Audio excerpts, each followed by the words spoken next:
Hi hello and welcome SGSV kitchen. இன்றைக்கி நம்ம என்ன சமையல் பார்க்க போகிறோம்னா சிக்கன் ரோஸ்ட். இதை நம்ம எப்படி செய்யலாம்ன்றதை பார்க்கலாம் வாங்க.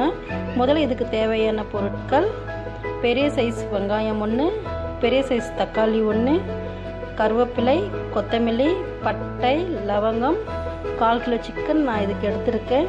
1/4 கிலோ சிக்கனுக்கு நான் அந்த சிக்கனில் கொஞ்சம் உப்பும், இஞ்சி பூண்டு பேஸ்ட்டும், அப்புறம் கொஞ்சம் வெறும் மிளகாத்தூள், வெறும் தனியாத்தூள் இதை நம்ம இதில் சேர்த்து 10 நிமிஷம் ஊற வச்சுருக்கோம்.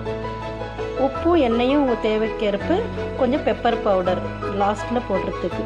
இப்போ நம்ம எப்படி செய்யலாம்ன்றதை பார்க்கலாம் வாங்க.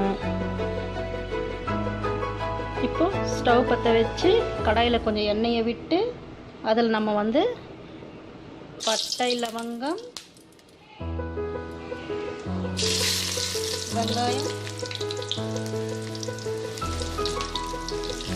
வெங்காயத்தை சேர்த்து நல்லா வதக்கிங்க.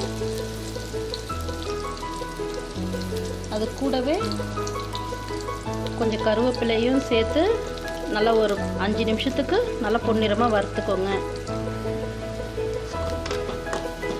இப்போ பாருங்கள், இந்த வெங்காயம் நல்லா வதங்கி இந்த மாதிரி பொன்னிறமாக வந்ததும் நம்ம ஏற்கனவே 10 நிமிஷம் ஊற போட்டு வச்சுருக்கிற இந்த சிக்கனை நாம் இதில் சேர்த்துக்கலாம்.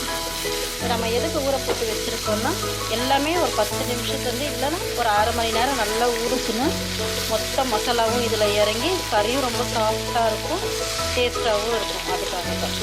இப்போ இது ஒரு 5 நிமிஷம் நல்லா எண்ணெயில் வதங்கட்டும்.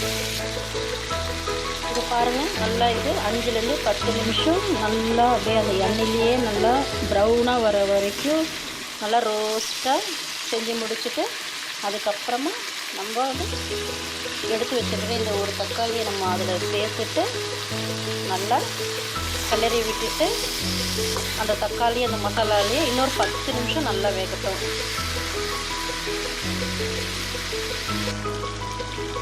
இப்போ பாருங்கள், இந்த சிக்கன், இந்த தக்காளி இதெல்லாம் சேர்த்து நல்லா பச்சை வாசனை போகிற வரைக்கும் நல்லா வதங்கிடுச்சு. இப்போ இந்த ஸ்டேஜில் நம்ம எடுத்து வச்சுருக்கிற அந்த இஞ்சி பூண்டோட தண்ணியும், அதுக்கப்புறமா நம்ம சிக்கன் ஊற போட்டோம் இல்லைங்களா, அந்த மசாலா இருக்குல்ல, அந்த தண்ணியும் ரெண்டும் சேர்த்து நம்ம இதில் சேர்த்துடலாம். நம்ம என்ன தான் இஞ்சி பூண்டு எல்லாமே போட்டாலும் கடைசியில் இந்த மிஞ்சி இருக்கிற இந்த தண்ணியில் நம்ம ஊற்றி நல்லா வேக போட்டோம்னா அந்த டேஸ்ட் ரொம்ப டேஸ்ட்டாக இருக்கும், ரொம்பவே நல்லா இருக்கும்.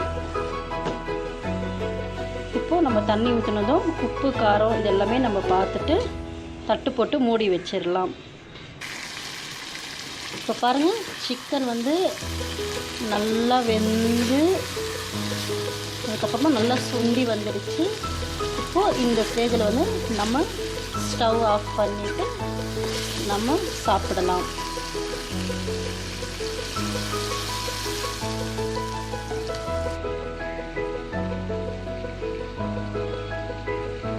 இப்போ பாருங்கள், சுவையான